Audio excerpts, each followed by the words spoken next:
Salamlar, hər vaxtınız xeyirli olsun. Bu gün sizlər üçün çoxdandır məndən xahiş etdiyiniz Ləvəngi badımcanın hazırlanma reseptini sizlər üçün göstərmək istəyirəm. Lənkəran mətbəxində soyuq qəlyanaltı kimi də istifadə olunur. Elə yerlər var, elə evlər var. İsti qəlyanaltı kimi də istifadə olunur. Yəni, həm qışda da hazırlaya bilərsiniz, yayda da hazırlaya bilərsiniz. Ən əsas məsələ odur ki, badımcan ölçüsünü görürsünüz, yəni bir barmaq qədərində olmalıdır. Nazik olmalıdır, biraz iri də olsa problem yoxdur. Əsas odur ki, içinin tumu olmasın. İndi tam hazırlanan vaxtı deyənə, biz bu vaxtı gözləyirdik hazırlamaq üçün. Bir də ki, bunu bu formada hazırlayacaqsınız, bunu qışa da saxlamaq olar. Qışda götürəcəksiniz, içliyin qoyacaqsınız, pişirib saxlayacaqsınız və s. Birinci növbədə biz bunları təmizləmişik, vaxtınızı almaq istəmirəm. Deməli, bunun saplağını belə soydunuz. Buradan bura qədər. Yəni, biraz gördünüz, aralayırsınız belə. Bıçağın ucu tam axıra qədər girməmək şərti ilə belə. Biraz deşirik 5-6 yerdən. Acı suyu yox, yəni öz suyu çıxsın, badımcan suyu çıxmalıdır. Məsələn, bu formada badımcanlarımızı qəşəng yumuşuq. Yuyandan sonra duz əlavə edirəm suya, 2 yemək qaşığının dolusu. Badımcanları da atırıb pörtlədirik. Bir dənə də onu deyim sizə, ara sıra məsəl üçün vilka ilə belə yoxlayın. Və görürsünüz, gec girir içinə. Deməli, hələ hazır deyil. Bu da gec girir. Məsəl üçün, belə də yoxlaya bilərsiniz. Dədə-baba qaydası ilə bunu birini götürərlər, əllə baxardılar belə. Əgər yumuşaqsı götürərlər. Amma özünüzə əziyyət verməmək istəyirsə, vilka ilə buradan yoxlayın. İçinə tam keçmirsə, deməli, hələ hazır görün. Badımcanlar tam olaraq pişdi, hamısı. Özünüz görürsünüz, yumuşalıb. Deməli, bir dənə belə tas götürmüşük. Üstünə aş süzən qoymuşam. Aş süzənin üstünə bir dənə marula qoymuşam. Bu badımcanlar da üstündən səliqə ilə isti-isti düzürük. Mən də əlimlə düzürəm. Siz istəsəz bir pinçet vasitəsilə düzə bilərsiniz. Bunları çalışın ki, bu kəsilmiş tərəfləri var, bunlar böyrə qalsın. Aşağı qalmasın ki, üstünə ağır bir şey qoyulanda əncirə dönməsin.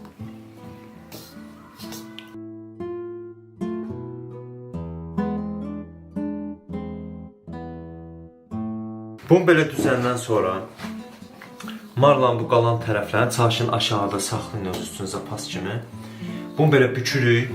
Marlan qalan hissələrini də gətiririk bunun üstündən. Bir boş qabı çeviririk bunun üstünə. Mən aparacam bunun üstünə kubik qoyacam. Mən də bu nimçəmizin üstünə bir dənə aparacam balkonda kubik qoyacam. Sizdə əgər yoxdursa və yaxud bina yerindəsinizsə bizim kimi balon qoya bilərsiniz üstündən və yaxud qaynar, ağır bir şey qoya bilərsiniz. Ən əsas odur ki, ağır bir şey olsun. Qantezat varsa, laf yaxşı qanteli qoya bilərsiniz üstünə. 7 saat qədərində, əslində 7 saat bunun suyu çıxmalıdır. Belə bir gündə qalsa problemi yoxdur. Əsas odur ki, sərin bir yerdə qoyun, səhər-səhər çünki bişirəcək. İndi bu getdi səhərə. Deməli dostlar, bu qaldı 7-8 saat daşın altında. Qəşəng suyun buraxdı. Amma bir dənə də onu sizə qeyd eləmək istəyirəm ki, bir azca, çox azca, yəni biraz belə soçundur, biraz suludur.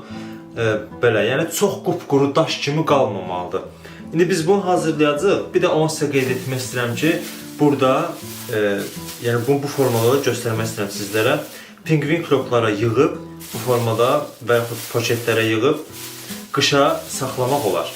İndi deməli lazımdır bizlərə ləvəngi üçün 120-130 qram qoz ləpəsi, 2 ədəd soğan, bu yay soğanıdır, için suyu çox olur, qışda biraz sərt olur bildiyimiz kimi. İndi birinci ləvəngi hazırlayacaq və palçıq turşu lazım olacaq bizə, duz və istiot. Birinci növbədə soğan doğrayıb maşından keçirdirik.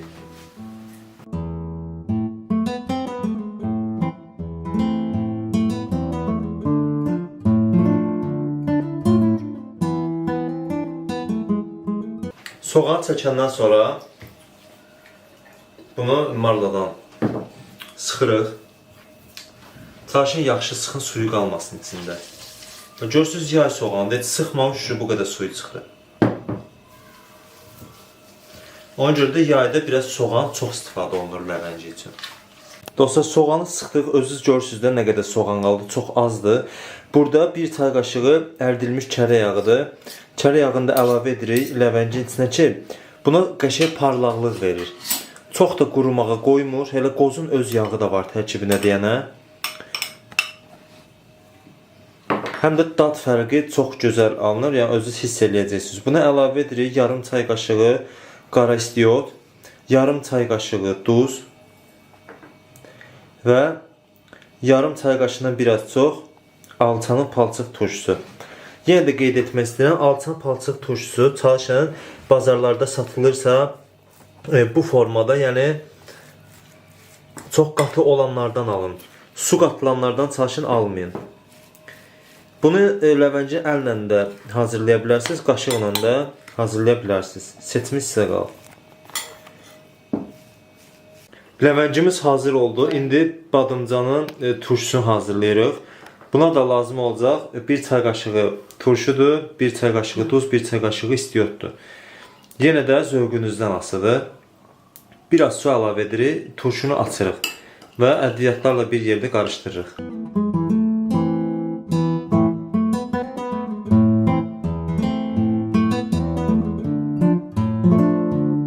İndi turşunu badımcanların əsasən iç tərəfinə sürtmək lazımdır. Üst tərəfinə çünki sürtəndə qaralacaq.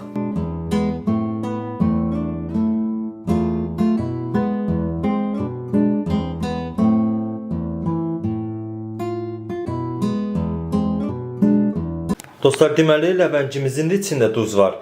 Bayaqları badımcan içinə də duz vurduq. İndi üstü biraz duz vururuq ki, çox da şit olmasın dişləyəndə. Badımcan özünə məxsus, yəni qabığının duzu olsun. Biraz da istiot vururuq. Tavan qoyuruq qızmağa, ərdilmiş kərə yağı əlavə edib qızardacaq. Bu formada da badımcan içinə ləvəncini doldururuq. Çox da üstünə daşıb çıxmasın, nə də ki az olmasın içində. Bu formada qoyandan sonra bükürük ortasını. Əgər artıq varsa üstündən sıyırıb götürürük. Əgər yoxdursa bu formada bağlayıb qoyuruq qırağa. Vəssalam. Badımcanın içini ləvənci ilə doldurduq. Ləvəncimiz də burada biraz qaldı. Mən axşama inşallah ləvənci toyuq hazırlayacağam ev üçün. Yəni əgər artıq qalırsa növbəti badımcanlar üçün də istifadə edə bilərsiniz və yaxud toyuq üçün fərqi yoxdur. Buzxanada da saxlamaq olar. İndi tavaya ərdilmiş kərə yağı qoyduq. İndi badımcanlar başlayır qızartmağa. Əvvəlcə yağ biraz qızsın. Yağ qızandan sonra, amma dağ olandan sonra yox da, yəni qızandan sonra badımcanları başlayırıq üstünə düzməyə.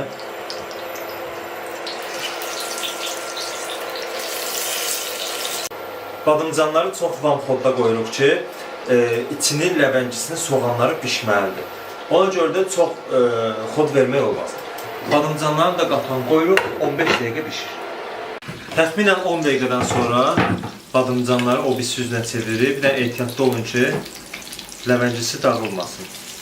Bax, görürsünüz nə qəşəng qızarır. Bir buna baxın, bir buna. Yəni, belə qəşəng qızarmalıdır.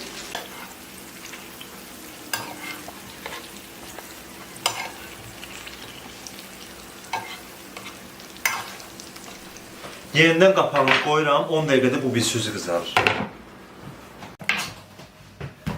Badımcanın o bir süzü də 15 dəqiqə qəşəng qızardı. Yəni 20-25 dəqiqə aralığında şam işığında demək olar ki, qızarır. Özünüz gözəlliyi görürsünüz də, yəni ətri çox gözəl, inanılmaz gəlir həqiqətən də.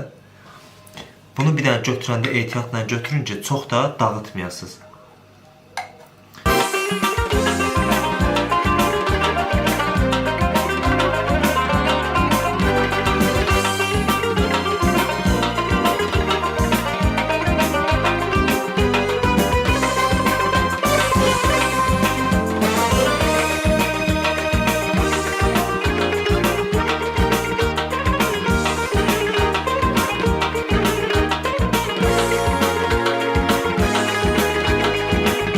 Belə dostlar, hazırlayan hər kəsə nuş olsun.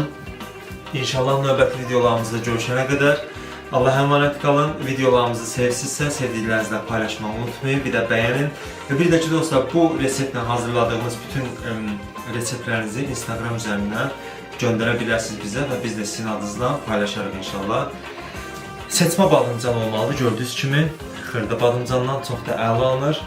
Allah'a əmanət qalın, sağ olun.